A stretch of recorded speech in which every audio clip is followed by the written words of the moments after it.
നിങ്ങൾക്കറിയോ ഉറക്കമില്ലായ്മ നമ്മളെ ശരീരത്തെ എങ്ങനെ എഫക്റ്റ് ചെയ്യുമെന്ന്? ഉറക്കക്കുറവ് കാരണം ശരീരത്തിൽ വരുന്ന ചില മാറ്റങ്ങളെക്കുറിച്ച് ഞാൻ പറയാം. ഒരു കൃത്യമായ രീതിയിലുള്ള ഉറക്കം കിട്ടിയിട്ടില്ലെങ്കിൽ നമുക്ക് ചിന്തിക്കാനും കോൺസെൻട്രേറ്റും ചെയ്യാനുള്ള ബുദ്ധിമുട്ട് വളരെയധികം കാണും. രണ്ടാമതായിട്ട് മൂഡ് ആൻഡ് മെന്റൽ ഹെൽത്ത്. ഉറക്കക്കുറവ് കാരണം ദേഷ്യവും ആൻസൈറ്റിയും കൂടാൻ ചാൻസ് ഉണ്ട്. അതുപോലെ തന്നെ അത് ഡിപ്രഷനിലേക്ക് വരെ എത്തിക്കാം. മൂന്നാമതായിട്ട് ഇമ്മ്യൂൺ സിസ്റ്റം.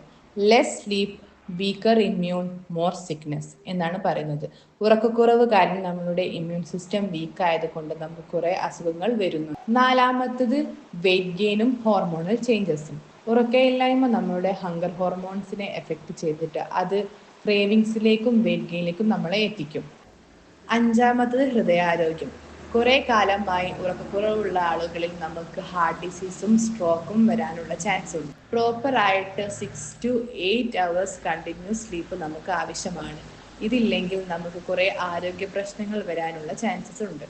കൂടുതൽ വിവരങ്ങൾക്കായി താഴെയുള്ള നമ്പറിൽ കോൺടാക്റ്റ് ചെയ്യുക.